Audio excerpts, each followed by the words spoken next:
So I'm contractually obliged to say that it's the weekend, and that apparently means it's mailbag. Is that the right one, Les? No, no one listens to my intros, do they? No. I've not said that since the turn of the year. I've got a whole new intro and no one's noticed. Well, what is it then? What's the new one? It depends on what's happened in the week. He's very it's current. Welcome to Mailbag, and then it's something pithy about something. Oh, are you a little funny man now? Oh God, yeah, I'll tell you a joke now, man. That's really good. That. All right, so no one's noticed, so that's fine. That's fine. Yeah, I mean, it's the weekend, if anyone cares, and it is mailbag, so that's good. Les wanted a rest this week because he's lazy and he's not putting in the shift like I am this week, aren't I, Matt? You are, mate. It's been an enriching experience hearing you on every single show.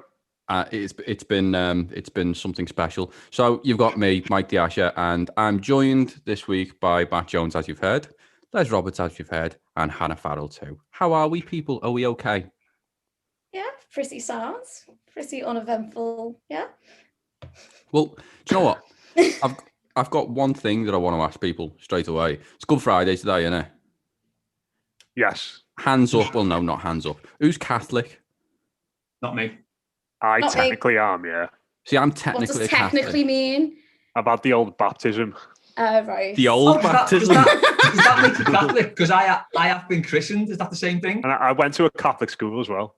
I've never been christened, so I'm all clean. Oh, clean's not the right word. Clean? Just shows my views on religion there. That was the wrong phrase to use. I haven't been christened, is what I meant. Well, I've just offended people in the process. Yeah, brilliant. So anyone who's Catholic, see ya. That was nice. Nice to enjoy that. Yeah. See you later.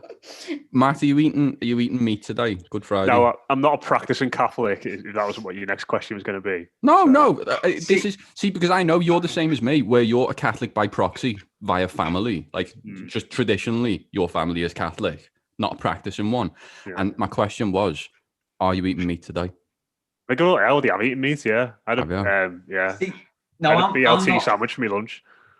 I'm not a Catholic by proxy or anything, but I don't eat meat on Good Friday. Why not? My nan said you don't eat meat on Good Friday, so we didn't eat meat on Good Friday. Exactly. Like my nan wasn't a Catholic either. Well, maybe your nan just was a little bit authoritarian. Yeah, I can add for you, mate. Yeah. Well, maybe. I'm not a Catholic and I'm vegan, so I'm there just you go. Smash everything today. So, do you eat meat today?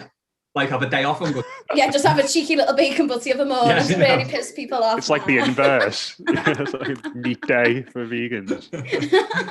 Well, see, I'm not eating meat today, and I was thinking about this morning because I can't think of a reason why I'm not eating meat, and it came down to me nan, I think, because my nan, she wasn't that bothered. She wasn't like a practicing Catholic, but she loved an opportunity to tell people off.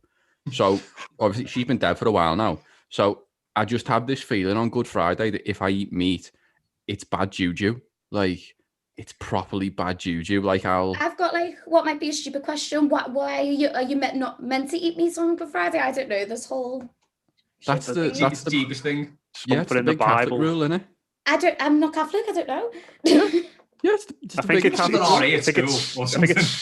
symbolic, isn't it? Because Jesus technically died on this day. So you don't eat meat. Yeah. I like the idea that he technically died. Yeah. Technically, I should know this. I did like theology A level and all that. So, but it is. Not entirely sure. I kind of look at it like if I can like not eat meat for one day a year, might as well. Or enjoy your meat for 365 and you'll feel nice. I don't go out my way to go, like all you lot who would eating meat, you want to eat meat on Good Friday. See you later. I'm going to Mackey's and getting a big scram. I think it's what I've done it today without even realizing. Like I think I used to do it when I was at home and like living with my mum and dad. But I think when I went to uni and like I was living up in Leeds and I was making my own food, like the prospect of making like fish. I know you can get fish fingers and stuff like that, but it was a bit more of an effort than like just getting like a pizza or something. I've just had an image of you sat there like a fish finger butty and like a beer in uni. Yeah. See, I had an image of him going to Asda and buying like a haddock and just looking at it for like. You're going to the little thing and pick up one. That looks fresh. I'll have that one. Literally, just like I don't know what to do with this. Just fine. I'm just gonna go hungry. I remember we did go and visit family in South Africa once over Easter, and they were all very much of the no meat on Good Friday. But they went and bought like literally one of those like enormous fishes and like just lashed it on a barbecue outside. It was amazing. I just, do you know what? That actually segues quite nicely, to be honest. Speaking of barbecues, Les, you're drinking Ramiro Funes Mori's drink. Can you tell us about it? Yeah, it's a yerba mate. So was it Alan Feely? Alan Feely, yeah. Yeah, drinks this. He was on one of the weeklies. Him and Matt were talking about it, and I'd seen American footballers drinking it, and I didn't know what it was, and I heard them talking about it. I thought, yeah, what's some of that? So I looked it up. Apparently, it makes you dead good at football. Doesn't. Improves your alertness, makes you more awake of a morning. So I thought, I'll give it a go because I've gone off coffee a bit. So is it the one that looks like a pond full of algae? Yeah, pretty much. Yeah. What's it taste like? Like, I can't picture what it would taste like. I made it wrong the first time. So I read it put 2/3 of the yerba tea in and 1/3 water, when it's actually 1/3 tea, 2/3 water. So, my first experience was pretty harsh. So, but I don't really know what it tastes like. It's an acquired taste, I would say. So it's not nice. I think the most important thing. Are you enjoying it then or not? I do like it, yeah. I reckon it tastes like shit, but gets addictive from the very first time you have it. So I'm hooked on it now. So it's basically cigarettes. It's crack, basically, yeah. Yeah, great. Yeah, this is essentially nice. a crack pipe. Well, I think, like with all of these things, the most important thing, Les, is that it looks cool. But yeah, well, Jay bought me my cup, and he bought me a lilac one to go with my hats. Yeah, I mean, it does. Well, the way you presented that so nicely, then you were like, it does look cool. Someone drinking out of one of them. So there's that picture of Messi knocking about, isn't there, in the hotel room with Aguero, and he's got his cup, and it looks the part. Yeah, I'll give you that. Right, we best actually do some questions, hadn't we? Like, rather than just talk about things. So I'm contractually obliged. Honestly, Les has got me into this contract, and I'm not into it. But hot topics, right?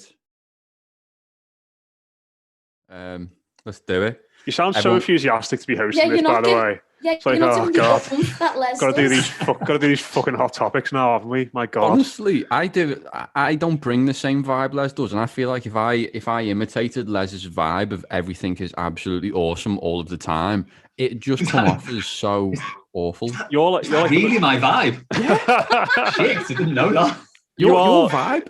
Honestly, you are the most reluctant Mailbag host since Paddy did it all those years ago. When it was actually named after him. Mailbag. Oh my god, I forgot that existed. That was great fun, Paddy's Mailbag. He used to hate that so much. Brilliant. He had the Postman Pat theme, didn't he? He did have the Postman Pat theme. Brilliant. So everyone got your Everton players at the ready. You obviously know the drill by now. Shout out your Everton player if you know the answer to what this story relates to. What's the most embarrassing thing that's ever happened to you? Jack Cock. Right. Okay. Is that the most embarrassing thing that's ever happened to you? Player? Yeah. Jack Cock used to play for Everton. True story. Okay. I only know that because I did a project on Everton in the second year of junior school, and I drew pictures of some of the players, and he was on the cigarette cards, and I had so much fun writing Jack Cock in my. I'm sorry. Cigarette cards. This was before my time. So I was going to say, suddenly you sounded like you were living in the world of Red Dead Redemption. Yeah, I was basically Abe Simpson at that point, wasn't I? But go on, Les. Do you know the story? My embarrassing story is. I'm sorry. What? No. Oh, what? Oh God, I don't even know. Les has forgotten his own bloody formula, hasn't he? He's only gone and forgotten it. It's just a shambles. Oh, it's a shambles. I don't even know what story this relates to. Well, why did you shout out so quickly? Well for you, is it? Because you know what? You're just desperate to shout Jack Cock out. I got that. Well, there was that, and I got so carried away at not having to host this. I just went in 2-footed. And if you've noticed in the past few weeks, I've given people leeway on this because people have jumped in with the Everton player and have not said what the answer is. And I've just said, it's fine. That's all right. That's okay. Yeah, but you should know better, so you shouldn't get away with that. I can just chip in there. Yeah. Sorry. I mean, you've made a rod for your own back there, Les, because I don't have to take on your rules of being a doormat when it comes to hosting. This is true. So unfortunately, Les, I know we don't do the scoring thing anymore, but if we did, you'd be down and out already. If Mike hosted Mailbag every week, the most embarrassing thing, then I don't know, something to do with Boris Johnson getting caught giving money to. I think he's been caught doing something a bit more devious, hasn't he, than that? Well, do you know? Well, yeah, I suppose so. Boris Johnson. Are we going to do the blue room rule of just saying the word allegedly? Or... Oh yeah, according to reports, he's been. Is that the answer? No, of course it's not. It was a good guess. That was a fair guess. I mean, that's quite embarrassing, isn't it? You know what my favourite part about that? Caught having a 4-year affair and giving public money, £126,000 of public money to some woman who you're having an affair with, allegedly. That's quite embarrassing. Not for him, especially. But that's the point. None of it's embarrassing. Claiming 77k on your eyebrows apparently wasn't embarrassing last week. So, is it? Can I answer? Can I buzz in and answer the question at the same time potentially? You can do your best. With John Stones, is it John Stones doing a big fuck up for England? You're very close. You're very close, but not quite. Glenn Keely, Nick Pope. You're also quite close. You're actually less close. You're further away. No, I'm not, yeah, further. I've not got a clue. I'm just sat watching this. Okay, well, I'm going to buzz in with my own Everton player who would have actually been the answer. And if you can tell me who it is. Oh, Seamus Coleman. Seamus Coleman. Off you go, Matt. He did a big rubbish with Ireland away on international duty with Luxembourg. He did do an absolutely massive rubbish because they'd lost to Luxembourg. And did anyone else kind of have a really weird cathartic experience of watching Seamus Coleman do an "it's not good enough" rallying cry, not for Everton? I felt a little bit sorry for him. I felt sorry for him. Just it hurt me a little seeing his little face. I think the interesting thing. Go on there, sorry. This is the reason. I think one of the reasons why I don't invest in international football, because England, you've always got the expectation, but they are terminally shite. I've got Everton for that. That's fun. I don't need another football team to do that. You can't think with Seamus Coleman in the week. He was thinking, right, I've got Everton to do this, like failing miserably, doing the rallying cries, and then it happens with Ireland. It's like, oh, for sake, really? Poor fella. Yeah, and I mean, it's one of those where I feel like he's got the rallying cry so down to a T now that you could probably swap out the word Ireland at any time he said something to do with Ireland and replace it with Everton, and it'd be perfect. 100%. I do feel a bit sorry for him in these situations though, because like if he comes out and says nothing, everyone's like, "Where's the captain? Why hasn't he got anything to say?" And in the same breath, he's not going to come out and go, "They're all knobheads. The manager's a bell end. I want out of this club." You know, I think his best one was definitely after Wolves last season when he sort of got the tone exactly right. Yeah, but the Wolves one was more. It wasn't more of a rallying cry. It was more of a bloody hell. We were shite there, weren't we? Oof. Yeah. It was. Yeah, you're right. It was more of all of us. But I digress. What's the most embarrassing thing that's ever happened to you, Les? Hey, it probably so. When I was 17, and I was with who was the mother of my kids and was my wife. When we were going out, my mum and dad used to work nights, and she'd sort of stay over until just before my mum and dad were due back, and I'd phone a taxi. She'd go home. Mum and dad went any otherwise. She stayed over. One night, my alarm clock didn't go off. Oh. I'm asleep. Tucked up asleep nicely. Dad walks into my room and taps me. Oh no, it didn't get caught. In this, embarrassing. My dad walks in and he just taps me and he goes, "Do you think someone should go?"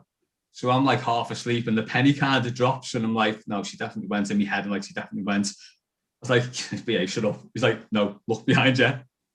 And there she was. So she effectively had to do the sort of taxi ride shame home at 17 from my house, which was no fun for her. It was probably less fun for her. I was going to say, that's not that embarrassing for you. That's so much worse for her. Oh, it was awful for me. And my dad said that eternal line, "Don't tell your mother." Do you know what? Like, tell your mother. Do you know what? I'll be honest with you.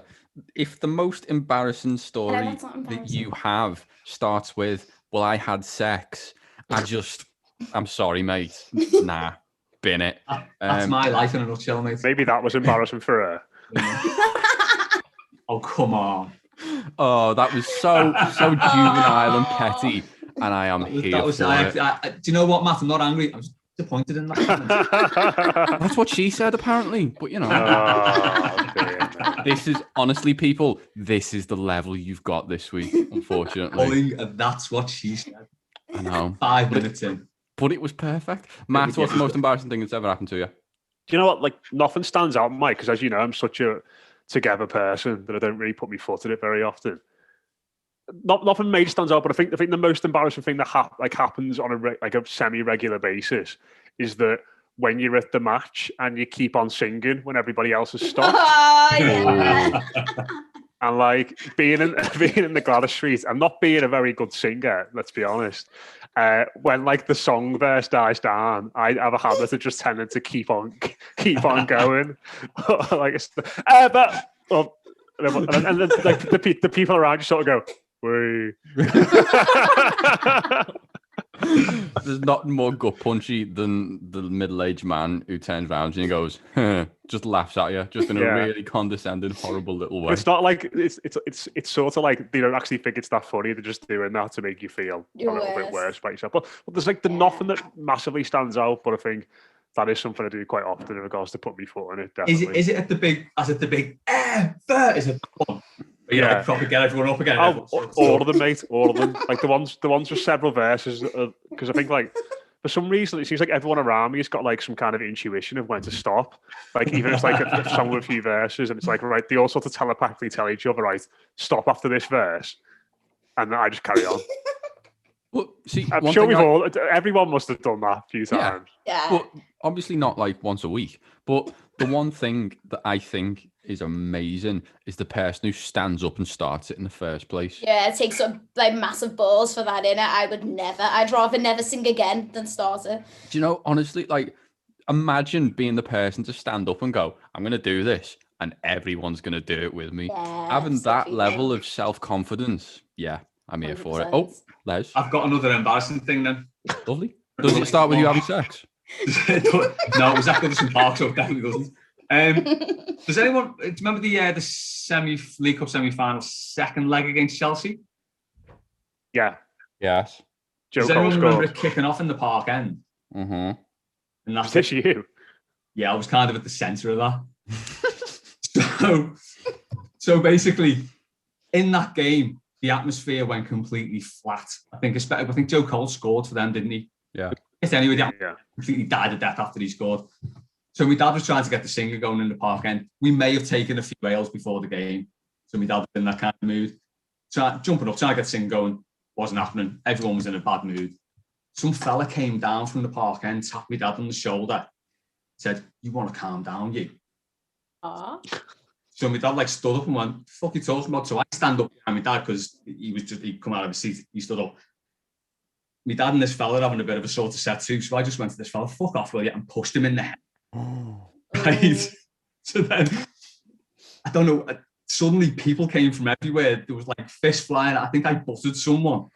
It was kicking off. The stewards started running up the steps of the park end, and everyone scarpered to the seat and just sat there like that looking at the game.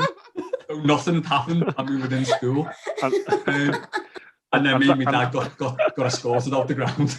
So, and that's how Les got to know Jack Carlisle. Honestly, I can't believe that you had the audacity to go with the "I had sex" story before that one. But fair play. Han, what's the most embarrassing thing that's ever happened to you? So I'm a really embarrassing person. All my friends know me for this. I'm like a Bridget Jones. I do a really soul destroying embarrassing thing. I'd say at least once every 2 weeks. But it's got to be what happened to me this week, which I informed you all on earlier, but I'll just share it. So 21 degrees on Tuesday, loving life, having a great day. Go to the park after being up from work for work at 3 a.m. Went straight to the park all happy and was dying for a wee. So I decided it's nice weather, we all do it. I'll just go in the bush for a nature wee. As just for extra info as well, I had my brand new gorgeous trainees on that I was dead excited about. went into a bush, slipped on human shite. And it was like a pure like Mr. Whippy like shite. Like a cartoon poo. Yeah. Held out. And I slid it, did a full-on slide in it all over me webs in a freshly delivered human shite. What colour were the shoes? Well, I'll tell you the worst thing, they were suede. Oh. Just for a bit of, so suede multi-ish colours we're talking. I'm looking at them now, fresh out the washing machine, all fluffy. You know, where suede just doesn't get its mojo back and it's a bit fluffy, that's what I'm dealing with. But, yeah, suede. Anything else needs to be said about that? I stood in another human shite about 3 o'clock in the afternoon on the meant to be the nicest day of the year after being up since 3 a.m. So, do you know, there's one thing with suede is you'll never get poo out of suede. Like, just not happening. I like that suede's the problem here, not human shit in a pot. Well, and, like, do you know what I mean? Like, I was going for a nature wee, you know what I mean? A wee's a wee, but who the fuck is having a nature shit? That's what I want to know. Wouldn't happen in Birkenhead Park. I'll tell you that now. Like, who are these people? And then I was like, I'm not going to give you too much details, but it was definitely fresh. So then when I was in the park, I was like, I'm stood in one of these people around me's shit. And it's just like a peep show when the toilet gets blocked. I see you. Honestly, you know, it was, and I was in a boss mood, and obviously, as you can imagine, that made me want to fucking die. So yeah, that's my embarrassing moment. But I've got plenty, like I say. That's just one of the things that happened to me. I'll have a new one within a week. But see, if there's one thing that I've learned in life, it's don't knock it till you've tried it about proving yourself. Don't knock it till you tried it. Honestly, I feel like I will, because why was I going to try? I feel like I've already had this conversation with you, Mike, and I don't want to have it again. Really. Well, we are. We're having it again, unfortunately. When I was 17 at Leeds Festival, I got incredibly like, fuck this. He's not doing this to my mailbag and got off. I might go get a bev of myself, actually. So if you and Hannah want to keep talking, then, you know. Oh, great. So I've just got to tell the poo story on my own. Brilliant. So when I was 17 at Leeds Festival, the first night, I obviously went big. Do you know when there's just a dance stage on and everyone's like, I can have a drink and no one's here to stop me and it's all lovely, yay. And you get really drunk after like 3 cans because you're 17. And I woke up the next morning and I was lying in my sleeping bag on a lie-low, really hungover. It was pissing down with rain. I was just like, I need to go to the toilet. I don't want to move. I don't know where the toilets are. I've never been here before. I want to go home. I don't like it. So what I did was I got up and I was wearing a pair of underpants that were quite old. And I just thought, I had this moment of clarity where I just kind of thought, I could just poo myself. I could just poo myself. And by the time that thought had finished coming out my head, I'd pooed myself. So I just took the underpants off, sort of tied the knot in them, like, and then we were in like the yellow bubble area of Leeds Festival where you have like the big walls around the side, and we were quite close to them. So I just sort of like shamefully wandered towards the wall and just threw it over the wall and was just like, see, you know what my main issue is with this? This happens with you being there for a day. Huh? So it took you a day to be out of like a place with a functioning toilet and you opted to shite yourself. Honestly, mate, if the world went back to a state of nature, I'd be sound. Like, poo yourself, eat raw meat, sound. You, who was at a festival like for an hour and a bag of shite hit your tent, or was it? It was someone. It was Jack, wasn't it? It was Jack, wasn't it? Yeah, he was at Leeds or something. He'd been there like an hour and a bag of shite flew and hit his tent. Was that your undies, Mike? Unless he was camping just outside the grounds, then, you know, maybe. Who knows? See, I've been right to think for all these years that Leeds sounds like a dirty place. This conversation has confirmed it. All this it's the dirtiest place ever. It absolutely terrifies me because Jay is going to the he's 16, like a week before. Him and all his mates go only for the day. A day sounds camping where things terrified. goes nuts. To be honest, Les, if you're really worried, I can go and have a word with them about if pooing yourself and, Do you know what? If you want to shit yourself, just go. Yeah. Just go with the flow. Honestly, what's the worst that can happen? If there's something that will put the fear of God into a 16-year-old lad, it's being told that it's okay to poo yourself. I can tell you that right now. My embarrassing story. Do you know what? That's not even my embarrassing story. Jesus. Yeah, I know. I'm not. You said that with a lot of pride, actually. Yeah. That didn't show any embarrassment at all. That was like a. Honestly, my poo stories, I'm like Teflon to poo stories. They just happen. Like, there's absolutely nothing sticking. Was it your shit that I stood in? Was you in Princess Park last week? See, I'm quite precious about where I do my poos. So Princess Park would not be somewhere where I'd be pooing just yet. I don't think. Right. Okay. No. Just so we could like rule you out of the feces of my shoe. Yeah, I'll build up to that. So my embarrassing story. When I was at university. As you can imagine, I was single for some time when I was at university. It's a shock. I know. But one of my housemates, she had a few friends who came up from hometown for a few days. And one of them was a fairly attractive young woman. She seemed to quite like me. We got on. That sounded creepy the way you said. Yeah. Like, what do you want me to say? And go, lad, she was proper fit. She looked great. However, she looked great through the binoculars from across the road. Like, so she seemed to get on really well with me. We had a nice chat. It was going very well. We go out for the night and we go to some random club in the middle of nowhere.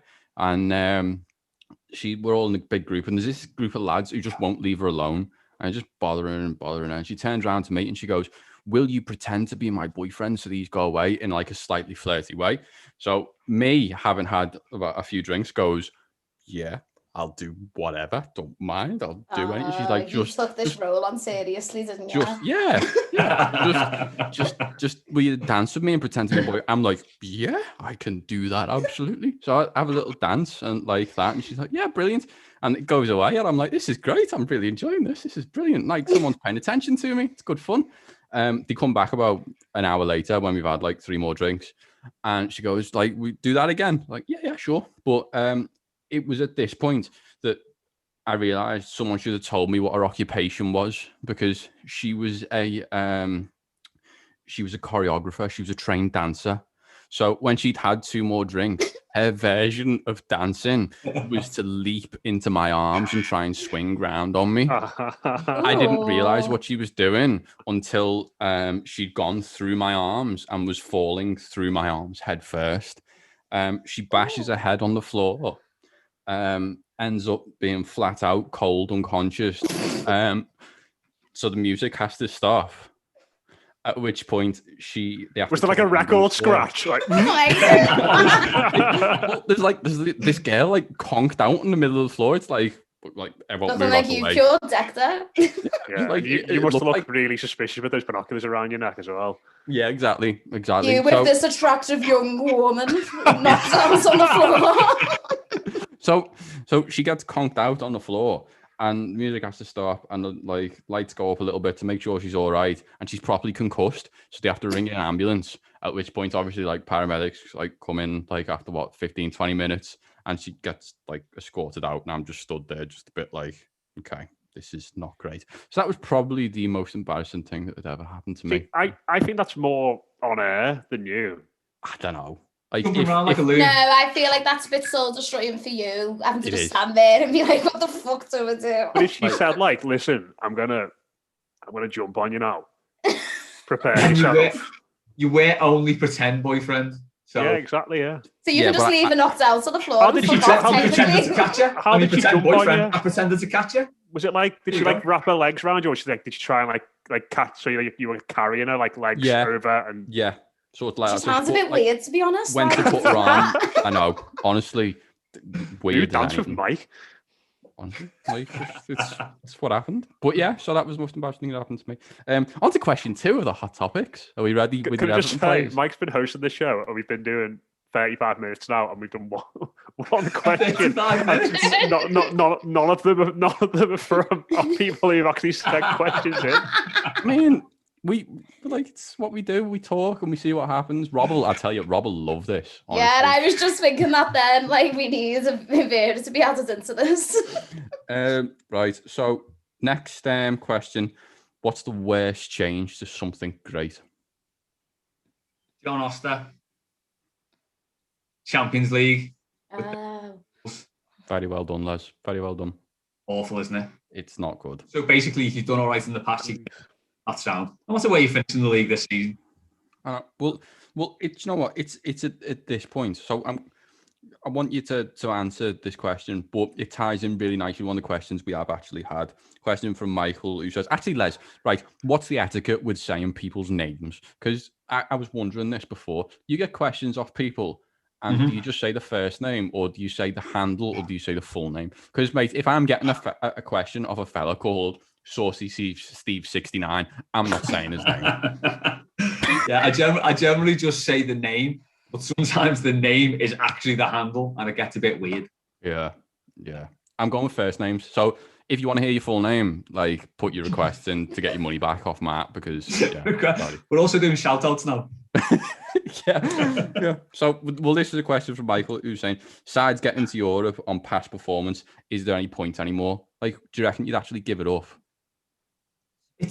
For me, it's been something that I've been toying with for ages. As sort of it becomes a bit of a closed shop. I've been at that point, that sort of tipping point for ages, where I'm thinking, do you know what? I'll just fuck it off. But it's not that easy, is it? No. Because while Everton are playing, you can't just go, fuck, I'm not going to watch them anymore. I literally couldn't do it. Even when they came back after lockdown, I was thinking, do you know what? I'm not interested. I was very interested. It was shite, but I still wanted to see them. So, no, it's horrible, but there's no point, is there? If you're not getting in a competition on merit, there's no point in having it. That's it. I'm not sure. I can't make this decision myself. This is why this question was really good, because I can't come up with the answer myself. What do you reckon, Matt? Don't think any of us will ever jib it off completely. Like Les said, I think people just would start going, you wouldn't. I know you give me that look, but you wouldn't. They'd always pull you back in.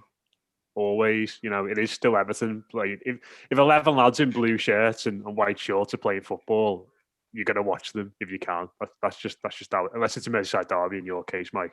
But, do you know what? I was listening to a bit of Kickabout before, and I enjoyed your rant on this, Mike. So I'd encourage anybody who's not listening to go and listen to that, because I felt like that was really good and echoed a lot of my views. But I think the thing that Rob said about how the NFL is sort of being held up as like a great competition for equality, and making sure that teams are competitive all the time.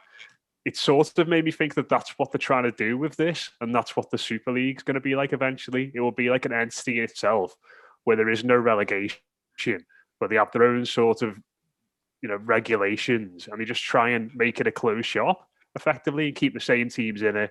Try and keep equality in that sense, but cut everybody else off effectively at the knees and say, you're in 5th place this year. Unfortunately, you're not going to be going into this competition. So maybe, it is depressing, isn't it? It's a depressing thing to think about, isn't it? Yeah, I think like you said, Mike, if you're good and you win matches, you should be in the best competition. If you're shit and don't win matches, you shouldn't be in it. And it is as straightforward as that. If you're the 4th best team in the country for that season, and the best 4 teams in that country go into the European Cup, then how much more straightforward can it be than that? It's absolutely mad.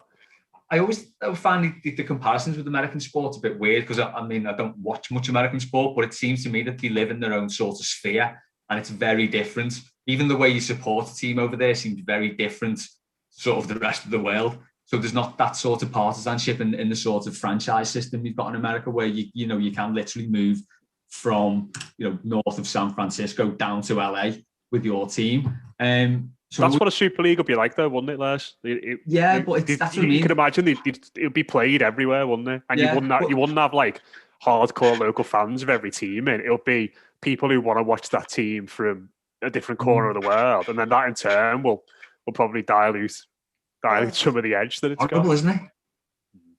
It's just a really, really creepy little thing to think about, isn't it? Like Hans said, it's just the actual thought of it when you actually put it down on paper as to what it would actually enable is just, it's horrible. Like Matt said there, that's something I hadn't thought about, was that you'd end up probably getting teams like Barcelona, Juventus, Bayern will play a select amount of matches in certain places for like 2 seasons, and then play a select amount of matches in somewhere else for another 2 seasons.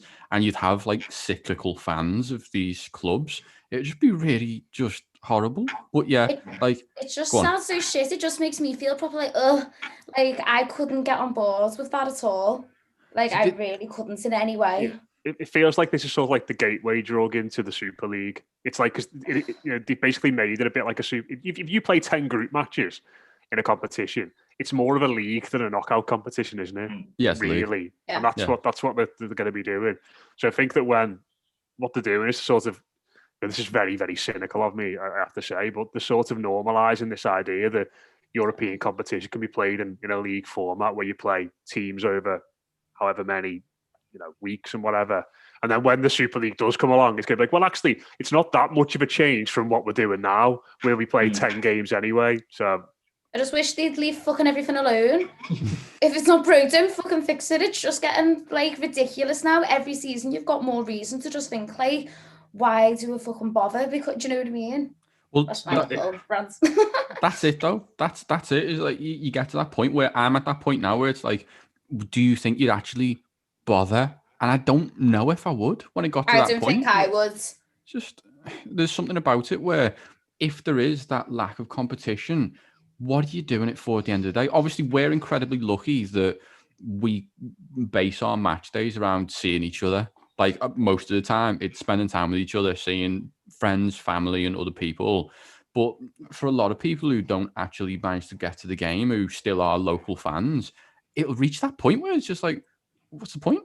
Yeah. The thing is that's probably the match day experience for 99% of football fans. Their team doesn't win much. They go to the game because they support this team. The mates do, the dad does, the mum does, whatever. And they all go. They meet each other, go to the game. That's what they do. It's like telling lower league clubs, right, you're not in the FA Cup this season because we want the top 10 of the Premier League to play in the FA Cup. It's kind of like that, isn't it? On a sort of bigger scale. And, these teams get in the FA Cup. They play from like miles down the road from when round 3 kicks off. They get in the FA Cup on merit. And it's like saying to them, you can't have this anymore. And, like we saw with Thingy Marine this year, it could be a massive money spinner for them. And it's just pulling the rug from under them. Shite. And it shows as well with Marine, that was like a big national thing. Everybody was behind it, loving it, because that's how everyone in this country loves to consume football. So you only have to look at that. If that kind of thing's getting taken away from it, it's just going to be so lifeless and just lose like any authenticity about it. I think that the thing is, like, I totally agree with everything you're saying, but we are sort of in an echo chamber here, aren't we? Us. And like in our Twitter bubbles and stuff like that, where we see people who are like-minded, who support similar teams to us, who've got similar thoughts on football. FIFA and UEFA are catering for us. They're catering for the millions of people around the world who've never seen Real Madrid kick a football, but are obsessed with them and will tune in and watch every single game tough that they play. Shit. That's my thing. Tough shit. Well, that's what that's what their approach to us will be, Han. They'll sort of look at us and go, well, unlucky, the money's at the top of the game and we want to make as much money as possible. So we're going to showcase these teams playing against each other as much as possible. And, that ultimately is them. It's, again, that's ultimately them catering to the majority of their audience. That's their target audience ultimately is millions and millions of people around the world who support those football teams. It's not our section of Everton Twitter who go to the match, or Aston Villa fans, or teams like Seville or Betis and stuff like that in Spain. It's the super clubs, I think, and I think if they do move it, that's what they'll say to us. It'd be like, oh well, actually, tough shit, and they'll frame it as there's money coming into the game at the top, more investment for everyone, etc., etc. But I think you're all right. It'll completely dilute the competition and ultimately be very, very shit. Yeah, I think that's the really interesting bit, is that one of the best thing about those sort of games where you think about it, like, I don't know, let's say Chelsea against Atletico Madrid. Yeah, it happens twice a season, maybe once every 5-6 years. Yeah. If that was happening at the same level that the Glasgow Derby happened, would you watch it? Would you still be that interested? I just that's the thing that I find quite interesting about it. There are people all over the world who will be like, yeah, sign me up. Manchester United against Bayern Munich. Yeah, go ahead. You're watching it 6 times a year. Do you remember that point probably in like the middle of the Guardiola era at Barcelona, where Real Madrid and Barcelona were playing each other 4, 5 times, 6 times a year? It would actually get a little bit boring. Like, granted, some really good games, but you'd be like, right, yeah, the novelty's worn off a little bit, but it just can't have legs in it. It just can't. We seem to play Liverpool 3 times a season at least lately. The first 5 minutes of the first match, awful. She's been playing City all the time at the moment. Still got to play them again this season. Horrible. Yeah, I forgot about that. No, not fair. Don't like it. Can I just say as well, I feel like I'm on the kickabout right now and not Mailbag. Just going to put it out there. Yeah, no, I was just going to say, serious football chat, yeah. Okay, well, that's our contracted serious football chat out of the way, and brilliant, great. On to the most important question, I think, on here. And it's the last of our hot topic questions, and then we can actually answer some real questions. So you'll be happy about that. Getting close to an hour now, Mike. Yeah, well, people get the money's worth when they listen to me on a mailbag. It's not Les phoning in for half an hour, right? Phoning in's being generous, mate. What's the best Eurovision song? I don't know any. I don't know any. John Really? Bailey. Are you all being serious? Didn't like the fast food people do one a few years ago? Fast food people. I'm not. What was their name? I don't really watch Eurovision, right? But obviously ABBA is put up there, Waterloo, as the best one, technically. I didn't know that was one. Wow. ABBA Waterloo was the Eurovision song, 1974. So I read into this a little bit. Oh my God. I says for your bloody question here. Oh my God. I just basically, I was looking into it because I know nothing about Eurovision apart from the fact that ABBA won it in 1970 odd with Waterloo, and some Irish fella won it in the 80s. He did. He won it like 3 times. I only watch it for Graham Norton's commentary. Otherwise, I don't give a shit. Terry Wogan used to be good as well. Oh, yeah. Man Roberts. But, right, there was a song, right, 1958. The Dutch entry was called, let me get this. Les has done his homework. It was called Heal the World, right? But the way it's said in Dutch is Heal the World. So it's L space D-E W-E-R-L-E-D. Heal the World. It's the most Scouse sounding Eurovision song ever. So that's my choice. Reds will have that on a banner the next home game. Well, do you know, I think obviously the story for this is Eurovision's on this year. Yay, which is brilliant. I'm made up. As Hans said, Graham Norton's commentary is one of the highlights of the year. Having a bevy listening to that is fucking brilliant. You know what? Just a few weeks ago, I felt shite in lockdown, and Drag Race did a Eurovision episode. I ended up on YouTube till 4 a.m. listening to Graham Norton's all commentary. Fucking brilliant. It's so good. It's so good. All the old ones are on there. Honestly, one of the best Eurovision songs ever done was last year's entry that heartbreakingly didn't make it, which was Think About Things, that Iceland song, which everyone loved. That was quite good, actually. That was good, actually. Didn't know that was a Eurovision one. I know. Makes me dead sad that it'll technically never be a Eurovision winner, even though it was. Right.